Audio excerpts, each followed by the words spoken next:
इतिहास में कुछ लोग ऐसे होते हैं जिनकी जिंदगी दुनिया को हमेशा के लिए बदल देती है, लेकिन पैगंबर बनने से पहले मोहम्मद एक इंसान थे।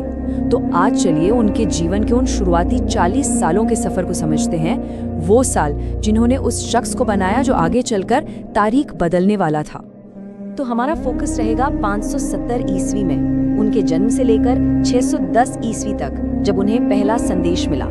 ये वो बुनियाद है, वो फाउंडेशन जिस पर एक ऐसी कहानी की इमारत खड़ी हुई जिसने दुनिया को एक नया मोड़ दे दिया। तो कहानी की शुरुआत होती है 6ठी सदी के शहर मक्का से। ये कोई शांत जगह नहीं थी, ये व्यापार और संस्कृति का एक धड़कता हुआ केंद्र था, जहाँ ताकतवर कबीलों का राज चलता था। और मोहम्मद का जन्म इसी दुनिया में हुआ। उनका ताल्लुक मक्का के सबसे बड़े कबीले कुरैश और उसके अंदर भी हाशिम खानदान से था। अब देखिए, ये कोई मामूली परिवार नहीं था। इस खानदान से होने का मतलब ही था कि समाज में एक खास जगह, एक पहचान पहले से ही मिली हुई थी। पर एक बड़े खानदान में जन्म लेने के बावजूद उनकी जिंदगी के पहले ही लम्हों पर एक बहुत गहरे दुख का साया था। उनके वालिद यानी पिता अब्दुल्ला का इंतकाल उनके इस दुनिया में आने से पहले ही हो गया था। पिता का साया सर पर ना होना ये उनके बचपन की एक पहचान बन गया। एक ऐसा बचपन जो कह सकते हैं कि पूरी तरह से परिवार के सहारे पर था, और यहीं से उनकी जिंदगी का एक नया दौर शुरू होता है। और मुश्किलें यहीं नहीं रुकी।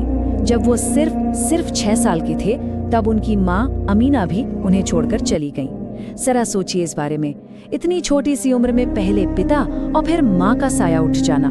इस तजुर्बे ने उनकी शख्सियत पर कितना गहरा असर डाला होगा। ऐसे में उनके परिवार ने ही उन्हें संभाला। पहले ये जिम्मेदारी उनके दादा अब्दुल मुत्तलिब ने उठाई, और जब वो भी नहीं रहे तो उनके चाचा अबू तालिब उनके सरपरस्त बने। ये दिखाता है कि उस दौर में परिवार के रिश्ते कितने मजबूत हुआ करते थे। अब देखिए, बचपन में इतनी मुश्किलें झेलने के बावजूद, या शायद इन्हीं मुश्किलों की वजह से, मोहम्मद का जो किरदार उभर कर आया वो कमाल का था। उनकी पहचान अब सिर्फ उनके खानदान से नहीं, बल्कि उनके अपने काम, उनके अपने चरित्र से बन रही थी। मक्का के लोगों ने उन्हें एक खास नाम दिया, एक खिताब, अल अमीन। इसका मतलब क्या है?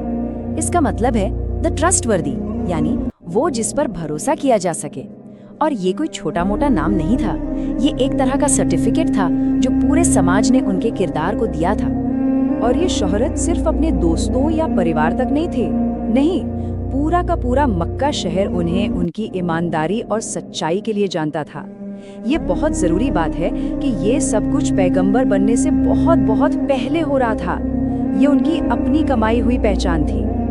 अब आते हैं उनकी जिंदगी के एक और बहुत ही अहम मोड़ पर, उनकी शादी। और ये सिर्फ एक शादी नहीं थी, ये एक ऐसी पार्टनरशिप थी, एक ऐसी साझेदारी जिसने आने वाले वक्त की पूरी कहानी ही लिख दी।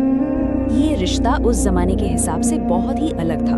मोहम्मद की उम्र थी 25 साल और खदीजा 40 साल की एक बेहद कामयाब और अमीर बिजनेस वुमन थी। और सबसे दिलचस्प बात ये कि शादी का प्रस्ताव खदीजा की तरफ से आया था। उस समाज में ऐसा होना बहुत ही अनकॉमन बात थी।